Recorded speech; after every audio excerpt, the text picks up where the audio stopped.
with Aixa today. She's going to tell us about her experience between Argentina and upstate New York. Those are very different locations, Asha. Thank you so much for being here. Thanks for having me. Oh my gosh, I'm so excited. I love it when I get to meet new people and talk about things that I don't understand.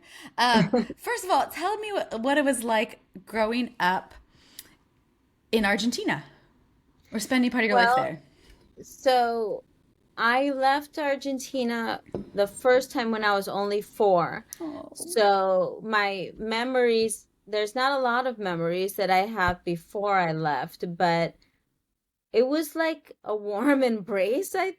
I was raised mostly by my grandmother. My parents were both medical doctors, and they kept leaving. So they left when my father left for England when I was 6 months old for a year, and I stayed with my grandmother and my mother. Then they both went to Holland for like a postdoc when I was like 2. Then when I was 3, my mother immigrated to the US to Buffalo, and I stayed with my father and my grandmother. And then finally, when I was 4, my father told me we were visiting my mother and I was really immigrating. He dropped me off. So that was a shocker.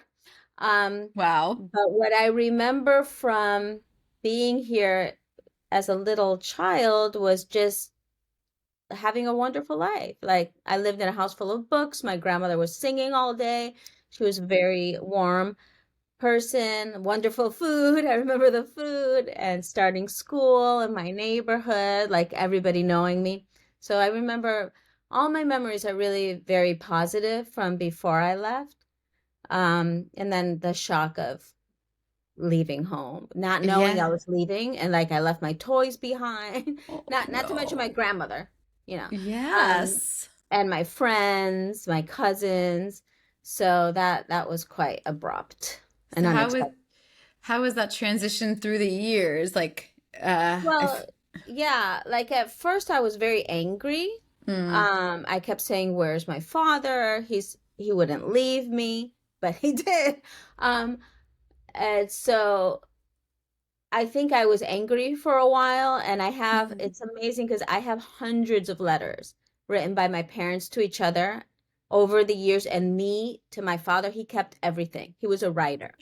He photocopied everything. I have copies of copies. And so I know exactly how it was because at least from their perspective, before I could write, and I was very angry going to school. Um, I would throw, kids would try to be nice to me. I remember this. And like, like candy or whatever, and I'd throw it out the window of the bus. I was kicking and screaming. Like, I wanted to come home to Argentina. I meant home.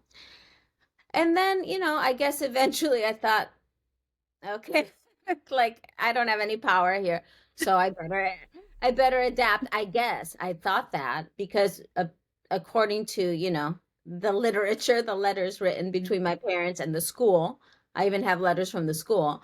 Um, I adapted, quite quickly after my initial anger phase Mm. and started speaking the language. And then, like 3 months later, Aisha is leading creative play. I was like, okay, leading creative play in the classroom. She's very artistic. And she eats a lot, which is embarrassing. Yes. Hey, She kids have good appetites. That's mentioned how much I eat. Like she goes back for second helpings, large helpings. I'm like, oh no. What was that about? That's you were embarrassing. hungry, growing. I guess. You needed it. All that brain development, learning I mean, another language. maybe, who knows? Yeah. Now, from their perspective, from what you can tell from the letters, what was the reason for this transition and abrupt switch to Well, they Buffalo, New were York? divorcing, but I didn't even remember them being together. Like I guess in my Mm, brain, I never really saw them together. I probably did for a few months of my life, but they kept being apart. yeah. And though we lived with my paternal grandparents, Okay. and my grandfather died when I was a baby, but my grandmother was just such a lovely person. I guess my mother just still lived there, even though my father was going back and forth, whatever. So they had decided to divorce. She decided to immigrate, and apparently they had a deal. After she was Okay. settled and there for a year, whatever, he would bring me. But he was sort of wavering. I get from the letters, and she was like, "You better bring my kid like right now, or I'm gonna go there and get her, and you're never gonna see like you don't know what's gonna hit you." They were fighting. I didn't know. I had no idea what was happening. I was just having my happy little life with my grandmother. Yeah. And so that was their deal. But he apparently didn't have like I don't know, the strength. He said he couldn't tell me he couldn't. It was too painful for him to tell me that he was leaving me. And they both, I guess, agreed that he would just say, "I'm going to work." And so I kept saying, "Well, why is he spending so much time at work? He hasn't been home for days." And then I guess my mother broke it to me, "He's not coming back." And I was just devastated. Yeah, that's a big switch, especially going from, I mean, that's, first of all, it's a big Yeah, and especially journey. going from like my grandmother, who was very like typical. She cooked, she cleaned, she was there all the time. She took care of my hair, and my mother was a doctor. She worked constantly. She was doing her residency, I think, over at that time in the US. Okay. So I was with babysitters. Mm, It was just a completely different life. it's a big And switch. very abrupt. And I found this one letter where my grandmother said, my father's telling my mother, "Oh, my grandmother, her name was Fe, um, agreed with you that I should have told Aisha I was leaving, instead of just leaving because she's gonna think people just disappear." And Oh, I and I think I kind of maybe thought that, because my mother disappeared for a year. I didn't even remember her when I went to the States. I knew I had a mother, but I didn't remember her. I was little. yeah. And then he just sort of disappeared. And I don't know, I'm a writer, and I'm very like, woo Hmm. woo. So no, I'm like connecting it in my brain now to like, and people really did disappear in Argentina. Like the idea of people disappearing. Oh, It's like something that I think is sort of a theme in my life. People disappear. And so it's kind of creepy. Yeah. yeah. No, you brought up a really good point though. During those times, I don't know exactly what years this was, but Yeah. That was 70s, before like 80s. it This was in fun. the like 76 to 82 was the time of the around that time when all this stuff was happening in Argentina. And I actually came back to live here at that time. Um against my father's wishes. And I didn't know what was happening politically. We were very, I mean, in the States, you don't hear that much news. Now you hear more news about the world, Absolutely. but in the late 70s, like No. nobody even knew what Argentina was really. Yeah. Like my friends at school, I'll never forget this. I got asked multiple times whether I had a kangaroo. Um, first, because Argentina, The Australia, other side of the southern yeah. hemisphere, actually. But And okay. even asking like an Australian, "Do you have a kangaroo?" is ridiculous, but Right. asking an Argentinian even more so. But so people didn't know. We didn't really know. My mother didn't really know what was going on. So or else she wouldn't have allowed me to come back. Like I was in a rebellious phase. I'm like, I'm going back. I'm living there with my father, my grandmother. I was obsessed with my grandmother. I can Um, see why. It yeah, makes she was perfect wonderful. sense. She was wonderful. And I know my father didn't want me to come, and that was always felt painful, like he didn't want me Mm, but now I really get it. He was scared. He knew what was going on. yeah, There's a absolutely. lot of denial, but he was aware. And so that was an interesting time to come back and see. Now looking back on it, I understand a lot of what was happening, that at the time we were sort of living in a this isn't really happening. We're pretending this isn't happening. Yeah, you just got to get on with life. So, Yeah, because what do you do? You really how do old have were to. you when this, I about what was age? 15 when I came back. Okay. And I stayed here for about 8 months, and then my mother just came and brought me back to the States. She was like, no. Well, I guess she was like, it's temporary, you can stay for a while, but I literally missed from September to February school. I didn't go to school. They wouldn't let me in school here Why? because I don't know. I apparently they said I had to start in first grade. And I was like 15. I'm not starting in first grade. And I'm sure they could have put me in a private school. They could have like figured it out, but I think my parents were just so irritated with each other that uh, they just let it go. And I was having the time of my life. I was having fun. It was a terrible time in Argentina, but I didn't know. You know, Having a good time. I was having a great time going out, walking around the city by myself in Mm, Buffalo. You know, I couldn't even move 2 feet out of my house without a car. You know, yeah. I lived in the suburbs, so you depend on your parents kind of for everything. Here, my father was like, he didn't know how to raise a teenager. He was working, and I was just like doing my life. And you were in Uh, Buenos Aires. Yeah. yeah, in the middle of the city. That's where we live, like right in the That's downtown a, area. which neighborhood? Only because I'm kind of I familiar. grew up in Montserrat, which is Okay.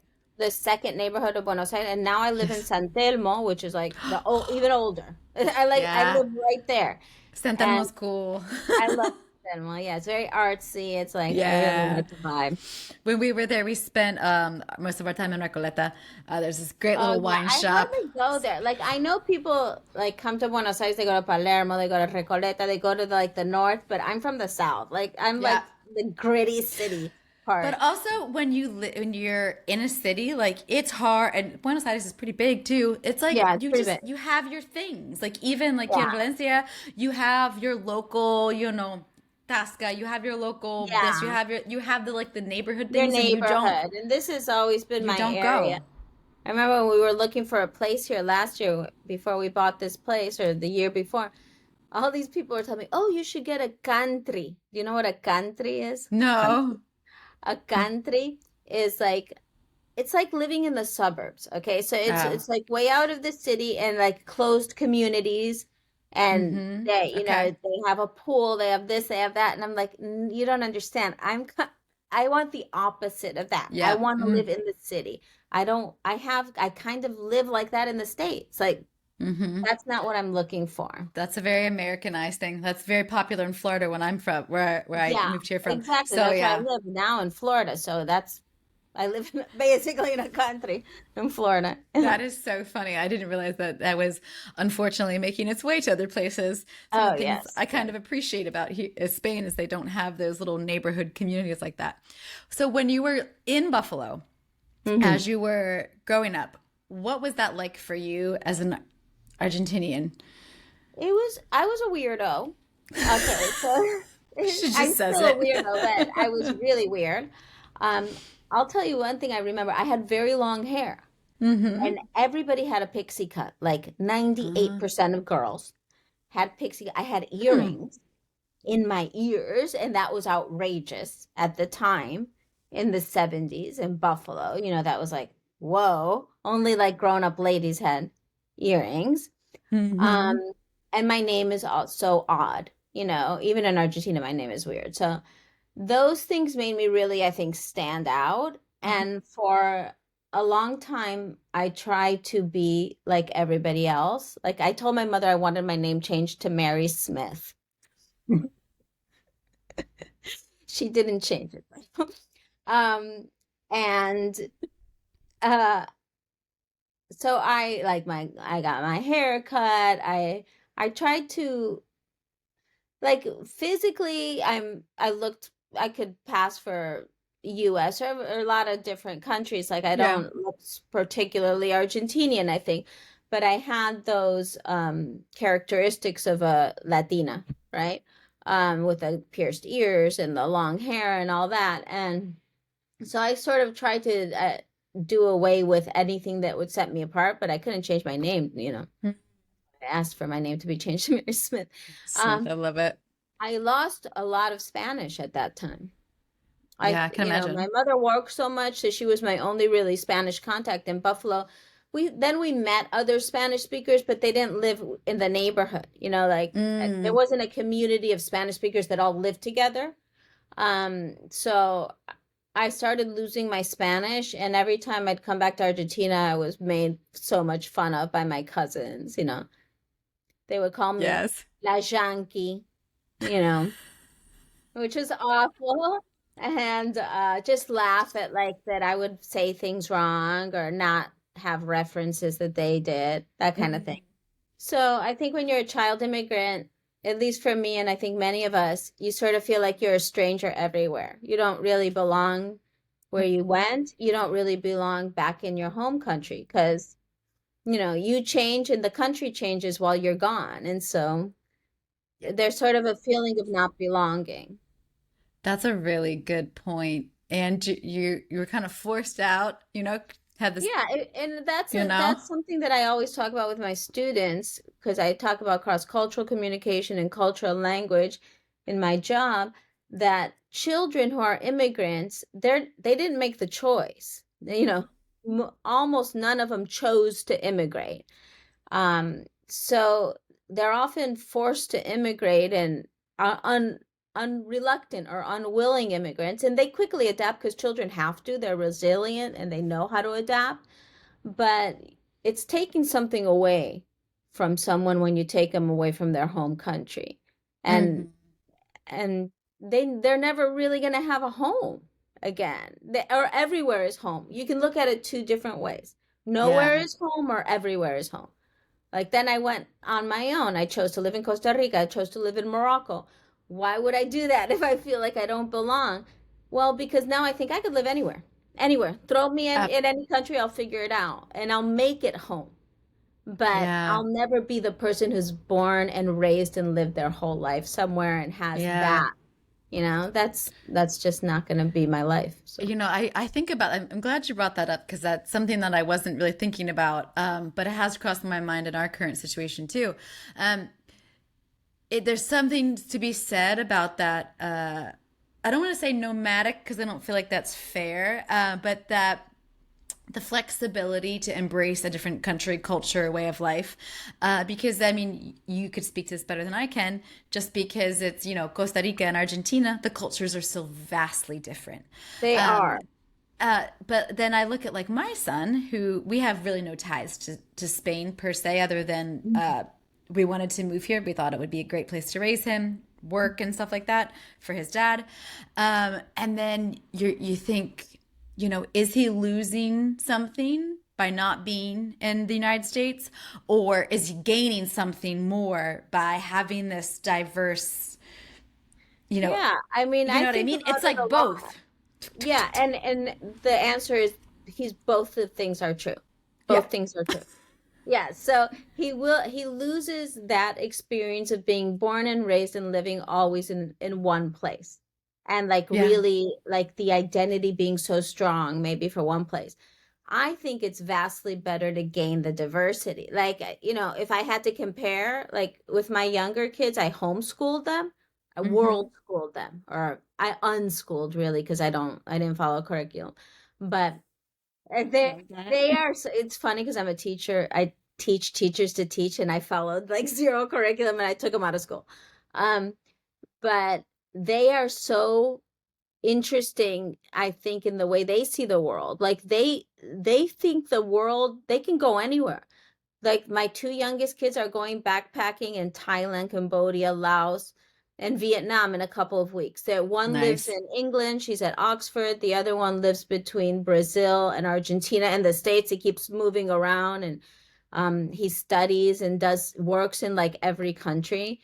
Um, and that they're fine, they're very comfortable with that, and I feel like I could throw them in anywhere and they would figure it out. Hmm. And they have ties to so many different places, but they're not all in on one place and they're happy that way. And i think it I think it is interesting because you lose something but you gain so much more, I think, with immigration. Yeah. Well, Like I every think that immigration story is a story of heartbreak but also of hope, you know, and like resilience. So, that's an incredible point. Absolutely. I think it's really important. Resiliency in life is inevitable. I think you need to find a way to be resilient and rise above, I don't, it's not diversity, like discomfort and, you yeah, know, so and I think it's so great. And I see it so much here too, where you're like, oh my gosh, this person's from Brazil and they speak like Spanish, English, Portuguese, and yeah, Italian. And you're like, damn it, I grew up in the United States. I can barely speak English. Yeah, Amazing. So that's giving your something kids that that is really is awesome. like the language itself. Just and I'm a language person, so just speaking two or three languages, it's cognitive flexibility. It helps you in so many different aspects of life. Just being able to see things from multiple perspectives just because you have different languages Hmm. is something that I think it's so worth it. So, how did you ultimately embrace this dichotomy of lifestyles in from going from Argentina and I can't get over Buffalo, New York, of all Yeah. places. I'm sure your mom was there for her residency and work and stuff, but it's like Yeah, Buffalo. Oh my gosh, this poor kid. she was part of the brain drain, in the at that, do you know what the brain drain is? I've heard of it, but I'm not It like was when the depth of US knowledge. imported professionals from other Mm-hmm. countries because they didn't really have enough. And like women doctors, for example. For some Mm. reason, there was quite a lot of that in like developing countries compared to the US. And so Interesting. she was able to get like a whatever fellowship. I don't know exactly what some way to go and learn English and Wow. become a doctor in the US, like some sort of a program. And I think it maybe I resisted it. I want to be just a US American for a long time and fit Mhm. in. But there was my grandmother and my father were always here. And I had such good associations and memories with Argentina that I didn't completely let it go. Mm. And so I wanted to come back and live, and I did for a while. And I think it took me probably through my teen years to just decide I'm from both places. It's okay not to be fully US American, not to be fully Argentinian. I am my own person, Mm. and but at first when I was little it was hard. Did you have any complications or like did your mother ever talk about visa issues or anything like that? Or was I she pretty don't remember any of that, but I'm pretty sure I was undocumented for a while. Uh, because I don't think they did any paperwork to get me like status. I think they just dropped me off like on a visitor visa. Yeah. And then eventually, so now it's an issue actually because my mother became a citizen before I was 18. Mm-hmm. And at the time, and I don't know how it works now, you could get your kids would also become citizens if you wanted them to, I guess. Mm-hmm. So all these years I have thought that I am a naturalized US citizen until now. I started hearing TikToks because I have a US passport, I vote, all of that. I started hearing TikToks about you should look at your citizen papers, and if it says certificate of naturalization, then you have no issue. But if it says certificate of citizenship, you should file whatever paperwork in case things go really south in the US and you have to prove. I looked at my papers and it doesn't say naturalization. It says certificate of citizenship. And I'm thinking, is this a scam? Because these are lawyers saying in these papers, it costs a couple $1,000s to file these Yeah. papers. Of course it And I'm does. like, is this just they're like fear mongering or is this real? I don't Yeah. know. I don't know. We'll That's see. interesting. That is interesting because there is a all this immigration stuff is really fun. There's all Yeah, these it's little so much fine lines that fun. nobody wants to tell you about. Now, what I about for you? never questioned my status until I never even looked at the I had the paper, but my picture is so ugly on it that I never looked at it again. I was so angry that day. I Oh remember because my gosh. mother was becoming a citizen and I was like maybe 9 or 10, something like that. And she made me become a citizen. I mean, she's like, you're also, she didn't give me a choice. It was like the Yeah. immigration. I'm becoming a citizen. And that felt wrong to me. That felt like, no, but I don't want to be a citizen. I'm from Argentina. And she was like, shut up and sign, you know, whatever. Um, and, and she made me sign my name and not sign my middle names. I have two middle names. And, she's like, no, don't sign your middle names because then you'll always have to sign. Like from now, forever, every time you sign your name, you have to sign two middle names. And I felt like she changed my name and she changed my identity in one fell swoop. And it wasn't my choice. So I remember, and I was angry, and you can see it in the picture. You can see my face because I'm like, yeah, Yeah. As like a nine, like, 10-year-old girl would be. yeah, I was Absolutely. like, what the heck? And I realized my mom and both my parents, they did everything that they thought was right at the time. They did everything thinking of my future. Oh, the scholarships, work, whatever, thinking what would be best for me. Bilingualism, anything. I get it. But they made a lot of choices that were hard for me Mm-hmm. as a child and without my consent. And, you know, I don't regret their choices, but I regret the way they went about it, sort of without my giving me more knowledge, even if they were eventually going to do it anyways, but just like giving me some input, like warning, like explanation, more Little than just heads sign up. your name. Don't sign your middle name. Or also like maybe you could have packed your favorite toys from Yeah, Argentina and if I you. have letters when I'm dictating to my mom, to my father, to send this tall, send this thing, because a Oh. little kid, they want their stuff.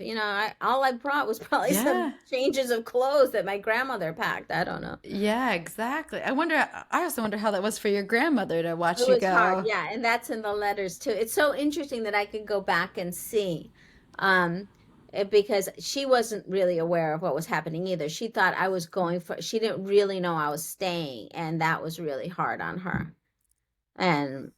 And I have a letter from my mother saying, "I know it's hard on you, but imagine me. I'm her mother. Like apologizing to my grandmother and my grandmother, but this is her home. Like Yeah.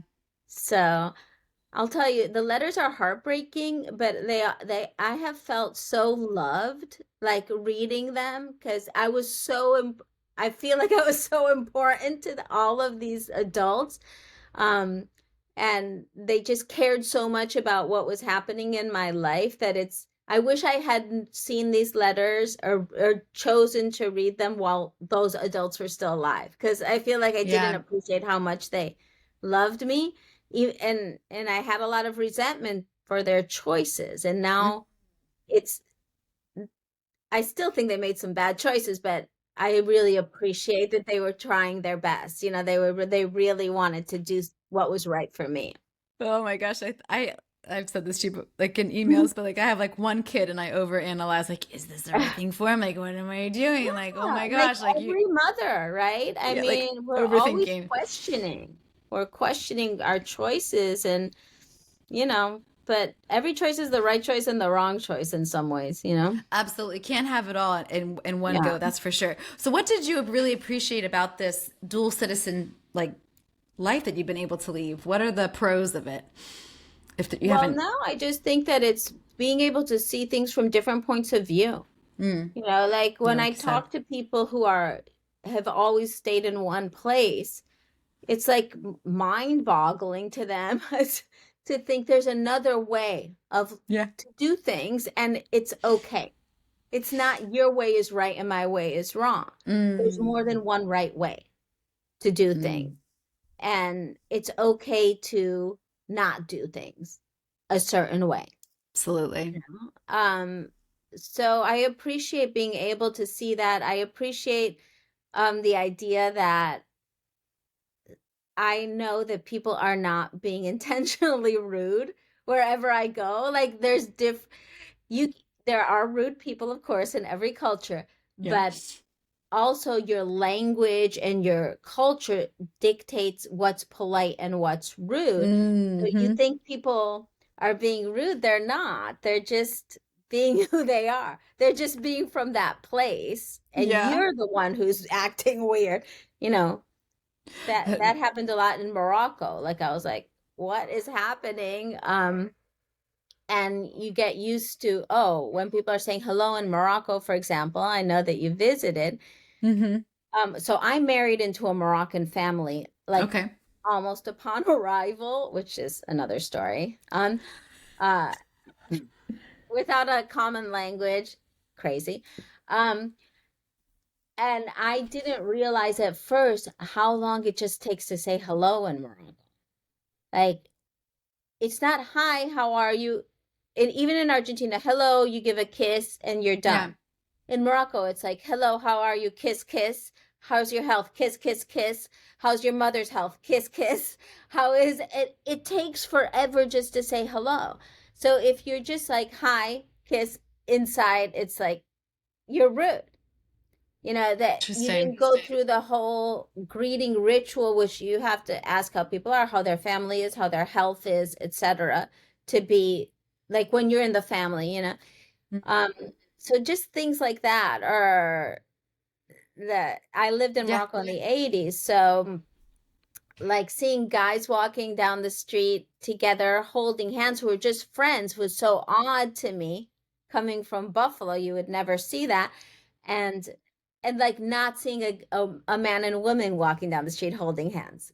That would be a little weird in Morocco in the 80s, because that's like a public display of affection among a man and a woman that you wouldn't necessarily see.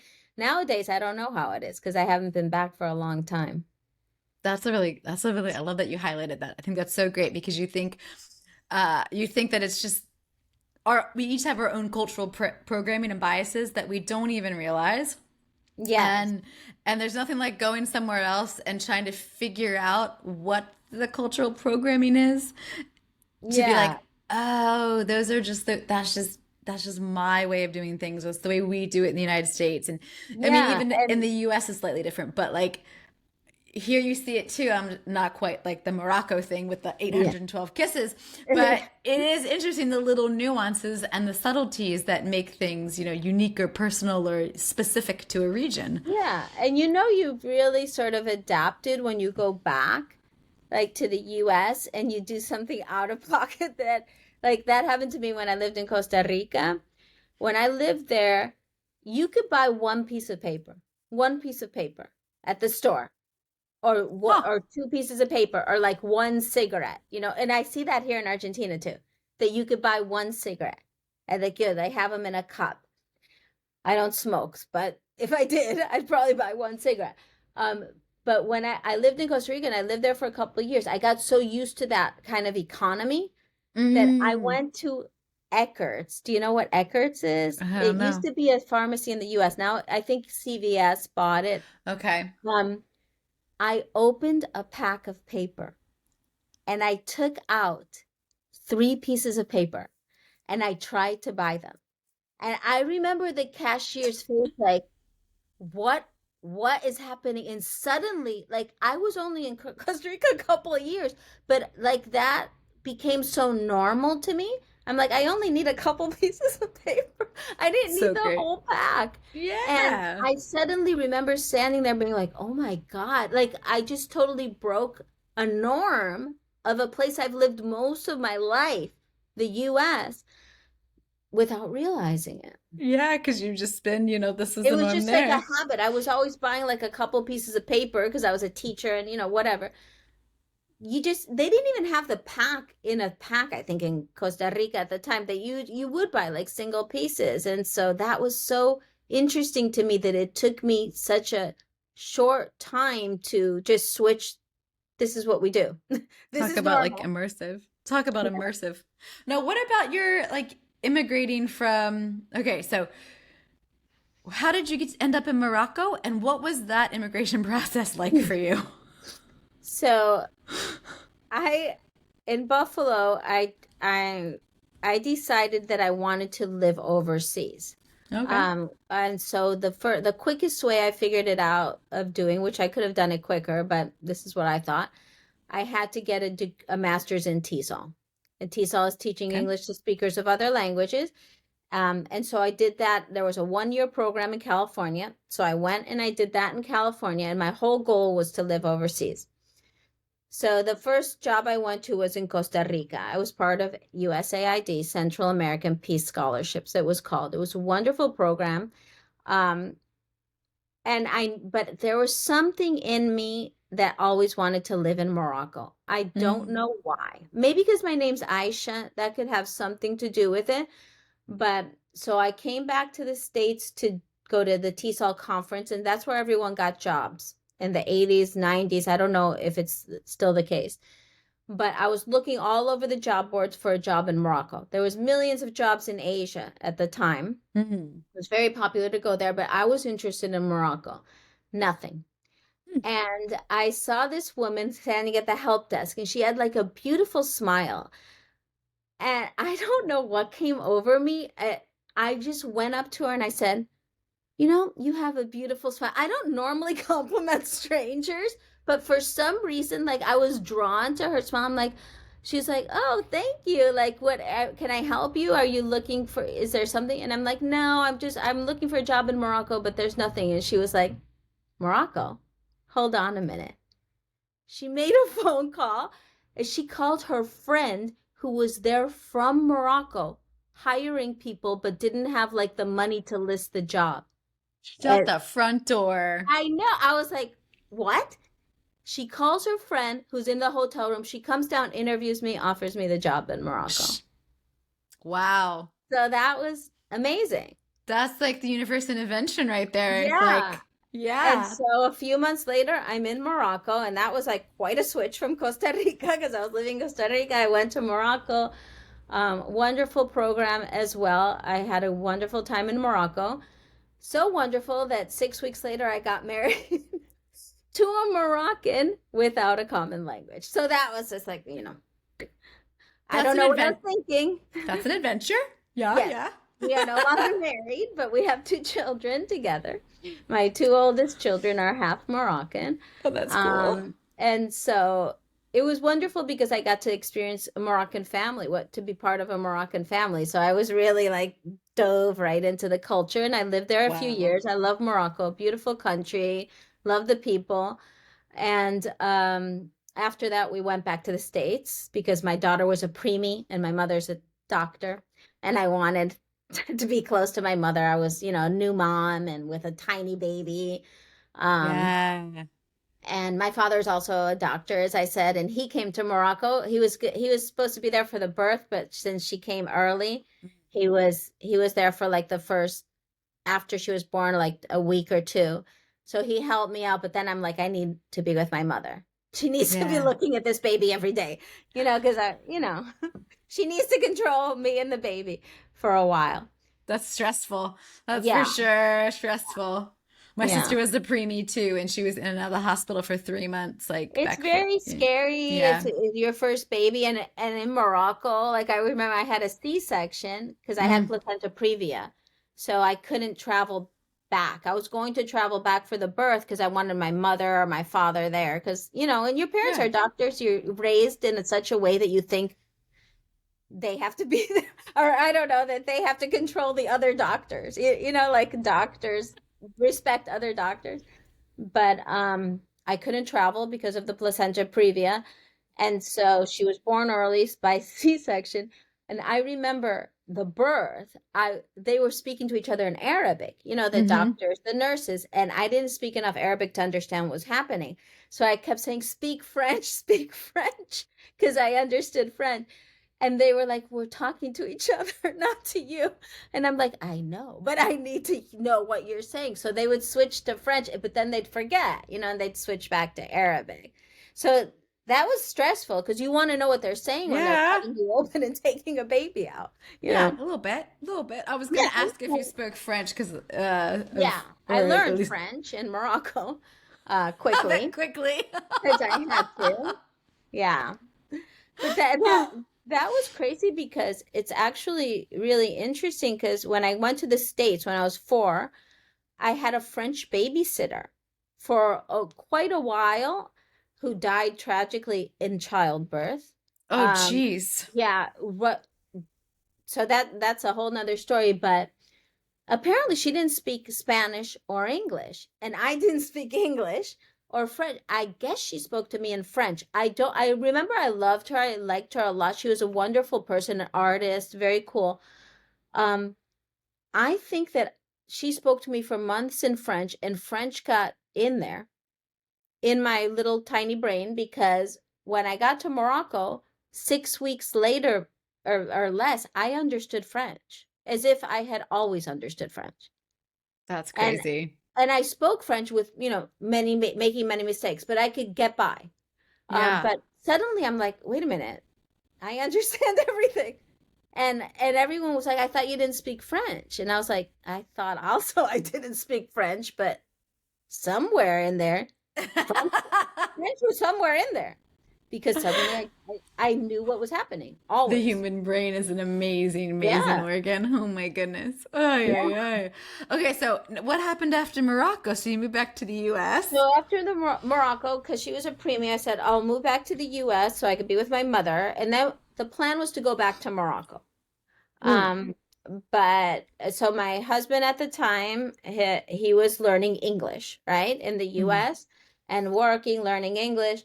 And then I love my mother so much, but I wanted to live on our own. Like we were Yeah. living at my mother's house, and so somehow I found a PhD program and got a fellowship so that I could. I didn't. I didn't even necessarily want a PhD, but I wanted to live on my own with my own little family, and I got a fellowship, so it was fully funded. And I also was able to keep my job part time, so we moved to Tallahassee to get the PhD. I had another baby, my son. And from there, then we separated and I moved back into my mother's house with 2 kids. And then I came to Argentina to live here for a while. So that all of that happened. And yeah, that was the end of Morocco. So I lived there for a few years, and then I lived in the States. And then because my fellowship that I got was contingent upon my working for the benefit of limited English proficient, it was called limited English at the time. Now it's not called limited English. It's called English language learners. Um, proficient,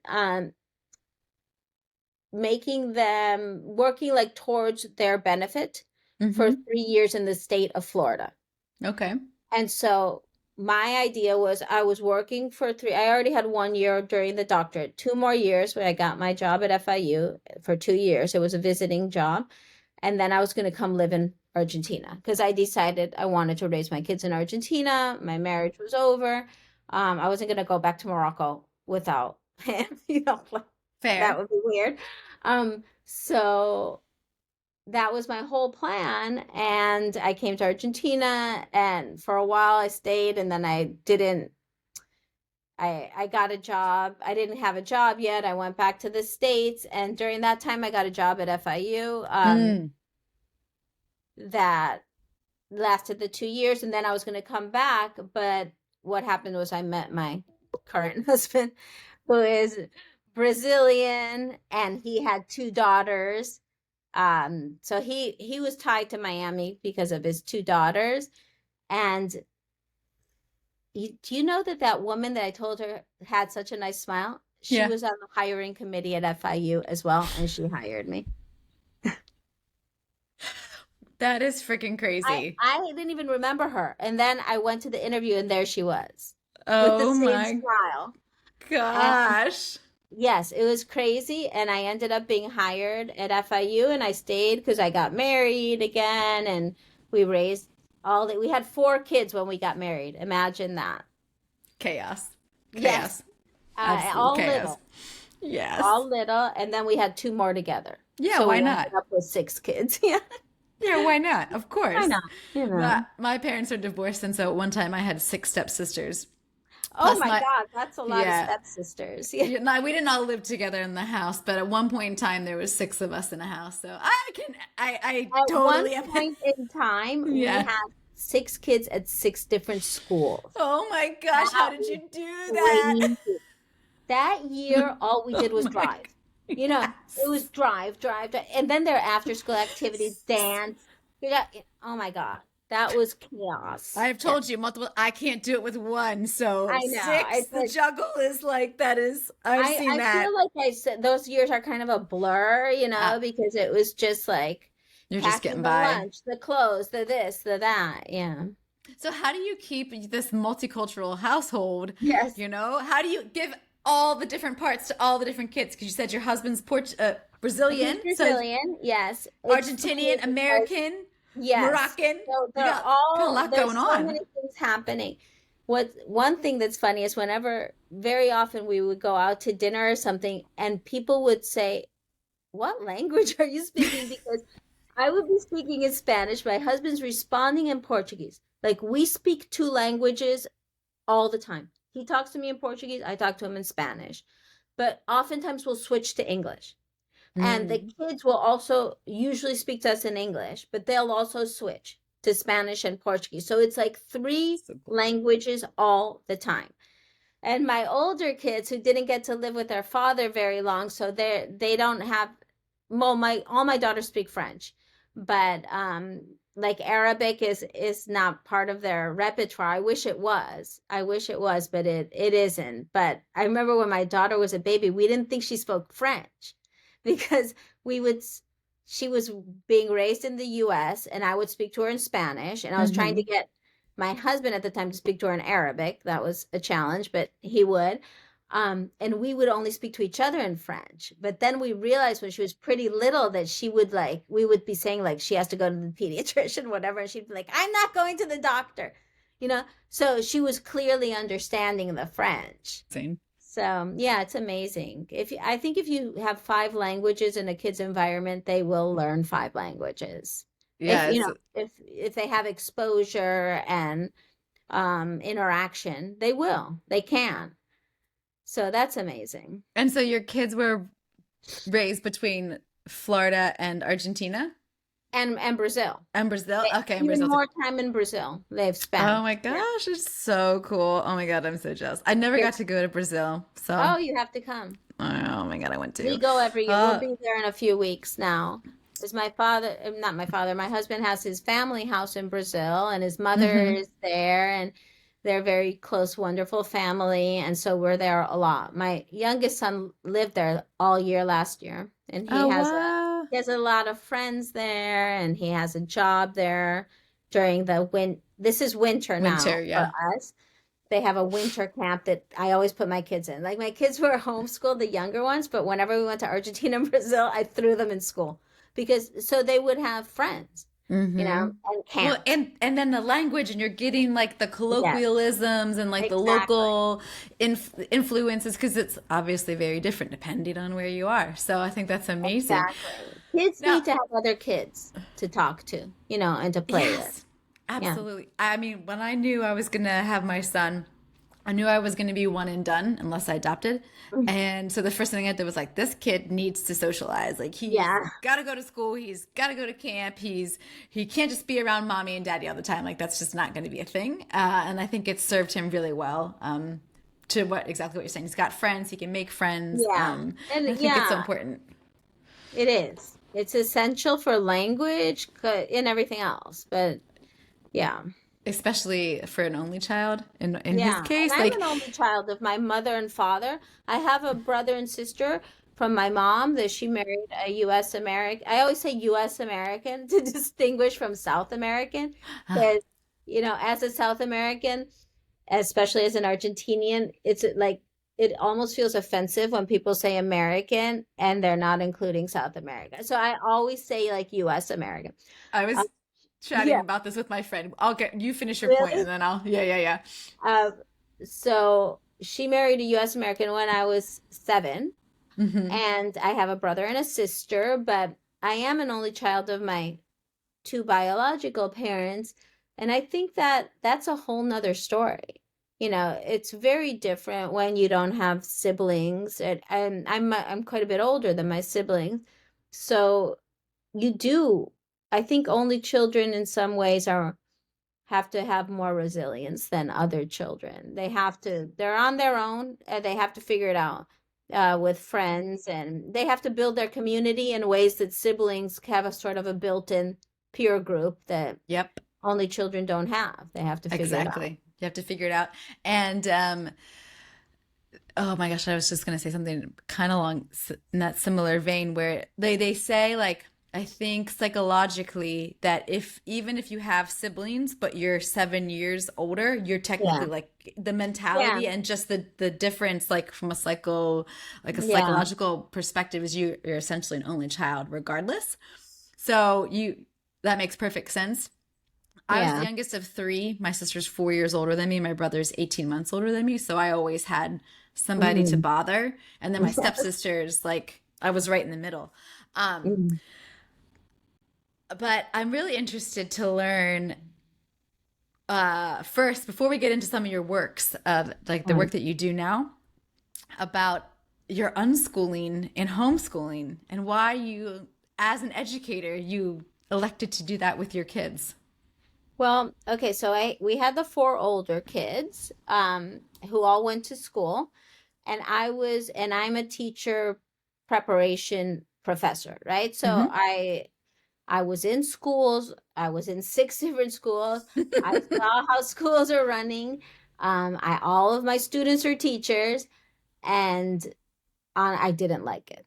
I didn't like it. I thought that So, um, there was a lot of wasted time in school, a lot of surface level teaching, and not enough time for critical thinking.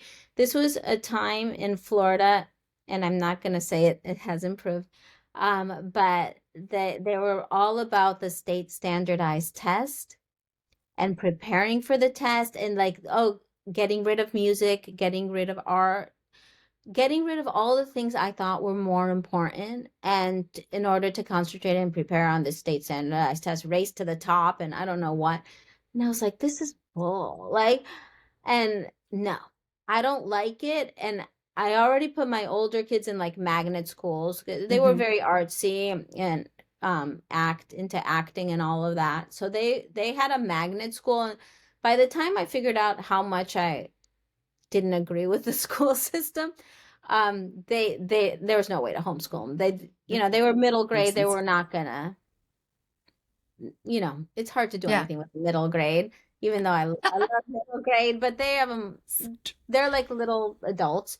Um, but the little ones, they were still under my control. And my youngest daughter, her name is Soleil, the one who's in Oxford right now. She was an actress, as several of my kids did a lot of acting, and she was working in professional children's theater. And in order to work, she had like 3 shows a week during the school day. They did field trip shows for schools and stuff. You would have to pull them out. And it's a giant pain in the neck if your kid is working professionally, to pull them out. They still have to Yeah. do all the homework, the quizzes, this, blah, blah. And I'm like, let me just try homeschooling, because I already was unhappy with the school system. And she took to it like amazingly. She loved it because she wanted to study mythology. She was very Mm. interested. She was always very precocious, yeah.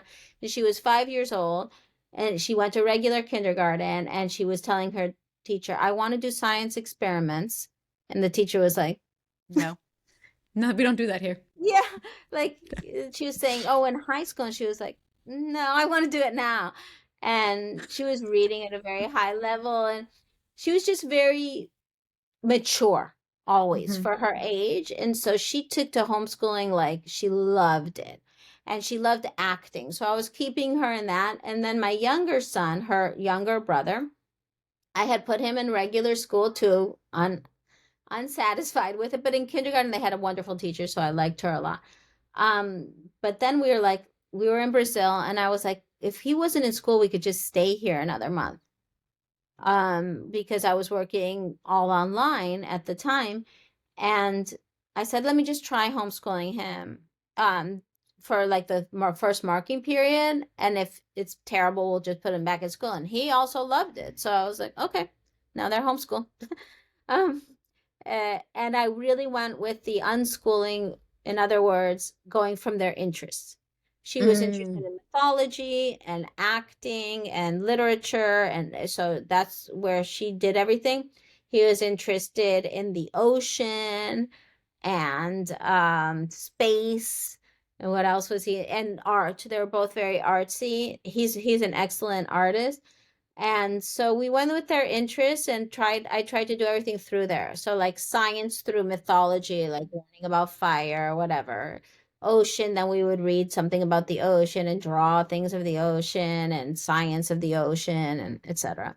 So I just created a curriculum based on their interests. And then when I had a sabbatical and I had the opportunity to live in Europe with a friend of mine who lives in Italy, we world schooled. So I took them with me and then we visited different countries and, like cathedrals. And I have pictures of them drawing in their homeschool journal on the roof of a cathedral. And it was just wonderful because they loved it. And when we were in the States, there's groups of homeschoolers Mhm. who get together like twice a week for classes. So I would put them in those classes as well, based on interest. Um, it's hard to find a community that's not a religious homeschool community because we were not religious homeschoolers. But Sure. there are many religious homeschoolers and they have a lot of things set up. But there's also like other groups, like I call them weirdo homeschoolers. We're in the weirdo homeschool group community. We were. And Yeah. I think that's the, I think you were kind of ahead of the curve though, because there's so much data now and research that shows like kids aren't really best operating behind a desk for 6 hours a day Oh, and they yeah. No, need to there's no doubt about explore. that. So it's Yeah. really I mean, interesting. Yeah. I don't know if homeschool, I mean, world schooling, I don't think you can beat it if you have the opportunity to do it. But if I had the money to send them to an amazing school, like a Waldorf, whatever, where they're immersed in all this stuff, I would have done it if I could, but I Hmm. did not have the money. So compared to what I saw was happening in the school system, to homeschool to me was way better. Yeah. We have our son in a Montessori for many, many reasons. Yeah, if you can But afford it and you have an excellent, and also teachers make a huge difference. Like that one kindergarten teacher, I would have followed her if she kept going first grade. So I would have kept them there because she was amazing. She was hmm. so wonderful. So sometimes it's luck. Yeah, What teacher do you get? And sometimes there's just an amazing school. exactly. And I mean in that's Argentina so and true. Brazil, I found schools for both of them that were very alternative. Brazil that was like outdoor school. My son never was not understanding school, so he would just run off. Like they had classes under like picnic shelters, but they were in a class like standing around talking about trees or whatever, and he would just like run off and go play. And they were like, I don't think he understands that he's in Yes, school. shape the They group. would be like, stay seated until everybody runs off. But and in Argentina they went to a school that was created by the daughter of the man who invented the ballpoint pen, and who is a Hungarian Wow. Argentinian.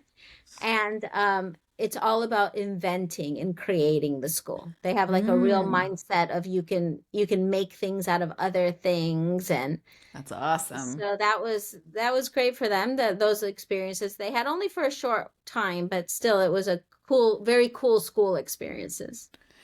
We've talked so much about this incredible journey that you've taken, and there's one thing I really want to touch on before we have to end this conversation, and that is how this has influenced your work as a writer, which apparently writing runs in your family.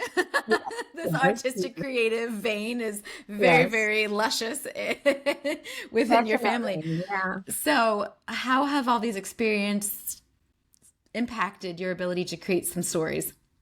So I think that when you grow up like I did and you're sort of thrust into new situations where you don't belong and you have to figure it out, you can clearly see that theme through like every story that I write. Not necessarily what gets published, but what I want to talk about. Like being the other, like figuring it out, like overcoming obstacles, seeing things from multiple perspectives, stories, and also you have to have humor. Like if you don't have humor as an immigrant, you're cooked. You're cooked. You know, you have to be Yeah. able to laugh at yourself and your situation Oh my because gosh, so otherwise you're true. crying. Yeah. You know, so Yes, it is so true. Yeah, and I think that like being Argentinian, there's a little bit of in my children's stories that I try to write, not necessarily against what gets published, but they're always a little edgy, or there's like a little bit of um I like stories that you're a little scared, but not too Mm, scared. You know, like there's a creepy vibe, or a vibe of mm, like there's some darkness, but then you figure it out. Or there's an inherent, I think, sadness. That's it's okay to be sad, and it's mm. okay to be scared, and that's not going to overwhelm me. Like that's I can figure it out, even if it's something scary is happening. Yeah. It's good. Um, and like the idea of children not having power and then taking the power like magically, like, like all of a friend told me it's so interesting. Like all your main character girls are so like strong and like feisty, and like all hers are like so shy and timid. And 'cause she's like, that's who I was. And I'm like, oh, like maybe I had to be strong, you know? You and so I want my characters to be like, I'll figure, you can't defeat me, life. I'm going to figure it out, and it's going to be funny. I'm going to do it wrong, and then I'm going to fix it. Or I'm going to do it wrong, and then the wrong thing becomes what actually works, Yeah. or something like that. And That's then incredible. language mixing. I love mixing languages. I think that's important too, because even you can just get, even if it's like a word or two just for rhyme or like whatever it Yeah. is, you're kind of Some things are just influencing. better in the Yeah. language. Like some things I inherently they just sound better to me in Spanish or in English. They just sound Mm, better. yes, this is so So I true. enjoy that. I think it's wonderful to be bilingual and not think, oh, I have to stick closely to one language. Like it's great to be able to mix languages. It's a talent and it's a skill. And what's wrong with it? Nothing, I think. I think it's good because even if it's not in one language or the other, but there is like phrases or, Yeah. whatever it is, you're exposing somebody who might not be bilingual to these words and they're learning something and they're get, Yeah. so it's like learning and, And curiosity there's is those ignited. words that only exist in one, they don't exist in both Yes. languages, and that's Yeah. so interesting. There's a lot of German words like that apparently. Like they've got a Yeah, word, and you're just like, really? Gemütlichkeit. Is it Gemütlichkeit? No, I don't think it is good. But there's a word that means like you're, um, oh, what's it called? I studied German, and this is sad that I don't know what it's called. It's a word that means your secret pleasure when something goes wrong for your friend. Like, And you're like, that is so specific. yeah, And there's no translation. like it's your friend, like probably has been like everything good has been happening for them, but then something goes wrong and you're like, oh, I'm so But sad. not You're kind of happy. It's finally. it's such a funny thing to have a word for, It but is. It's also a very German thing. I would, if I'm oh, being stereotypical. Schadenfreude. That's what it's called. Schadenfreude, like being sad for your friend, but sort of happy. I don't know, something like that. That's amazing. Is there anything else or something you'd like to highlight that you wish more people understood about the immigrant's experience? Um, that I think that every immigrant experience is unique. Mm, So just because your family immigrated and they all adapted and everybody had a better life, it doesn't mean everybody's like that. And even the smallest child can have a real longing for their home, or a feeling that they don't have a home. And I think we have to respect children's feelings and take them seriously. And just because an immigrant is maybe having a more comfortable life or economically more stable life where they are, it doesn't mean they don't long for home. There's it doesn't have to be one or the other. And I hate the question of where do you like it better? And it's like, don't ask me that, you know? Or what's better, the US or Argentina? People here are always like, oh, this is such a disaster, this country, blah, blah, blah. At the same time, they're super patriotic. It's like a weird dichotomy. Um, yeah. but there's just things that I would never trade from living here and also from living there, Yeah. and so I'm not going to say which place is better or which place I prefer. I might enjoy living here more than I enjoy living there, but honestly, the toilet paper in the US, you can't beat it. It's so true. Don't you agree? I mean, It's certain little subtleties about things that you're just like, oh my gosh, they just don't have it exactly like, or you can't yeah, find this exact, this just, yeah, yeah, it's so yeah. funny. Something as simple as toilet paper, you're like, damn it. Actually, I do miss that in the United States, but I Yeah. never would have thought about it until you told And me. even from my experiences that I go to Argentina and Brazil constantly, um, the plumbing. The plumbing in the US absolutely beats the plumbing in South America.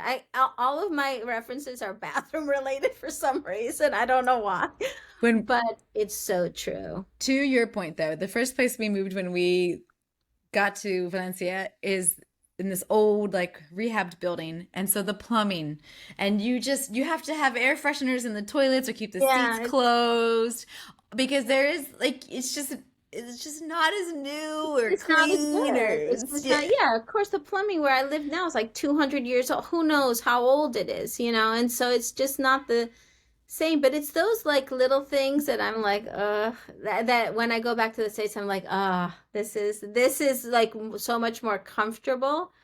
But then again, here, I don't have to get in a car to do anything. Right, I'm in the absolutely. middle of the city, I need anything 2 blocks. So within Yeah. a range of walking, I can find almost anything I need. And you probably have a And good bodega or close by or like a nice yeah, little like wine like shop or things like exactly, that. So especially in the good. neighborhood I'm in. And Yeah. another thing I love about here is that almost everyone you meet is three different things. Like the guys who are working construction in my house, they're also one is an actor, one is a poet, one is like everybody is three, four different things. Like it's a construction worker by day, at night they do community theater and then they play guitar on the weekend in a band. They're like everyone has multiple lives or identities at the same time, whereas I feel like in the US, you're more usually just one thing. And you You're a don't have teacher. time, or like you don't have time to make the hobby something Yeah, that could be because and lucrative. right, and they do give more time. Like people value, I think, that more here. Like Mm-hmm. people take classes until all ages very commonly and do crafts and arts and stuff much more as a way of life. Mm-hmm. I think that's like as important as your job. I do think you have to have an outlet, and I think that is something to highlight about Americans. Many, especially adults, don't. It becomes down to like the kids in the school when they're running here and there, and you Yeah, got to get them into the right colleges and la la la la la exactly. la. And you're just like, oh my gosh, like. Yeah, But I that's also say something about the plumbing. Going back to the plumbing. Sorry plumbing. about just because I think you'll understand is how so many places in Europe, not just Spain, but and in Argentina too, where you have to like throw. There's no toilet paper in the toilet. Like it all Yes. goes in the Yes. trash can. You see that sign everywhere here. Do not throw toilet paper in the toilet. Definitely done it by accident numerous times. However, Yes. And but it's nasty. It is not pleasant. So yeah, that's US plumbing. Number one in the world, the probably. Yeah. plumbing is the shit in America. Yes. Pun intended. Oh man, this has been so Okay, great. Is there anything we didn't know we needed to know about immigration that we haven't covered? Because you covered a lot of shit. a lot of shit, pun intended. Yeah. Sorry to That be we did corny. it. Anything that I don't know, just like I think I have to say with what's going on in the world today, Mm, when you see an immigrant, have some empathy. They're going through it, some in different levels, but have some empathy and understanding and I think admiration for what people don't immigrate just on a whim. You know, it's not like, oh, I think I'll immigrate. No, it's a hard decision.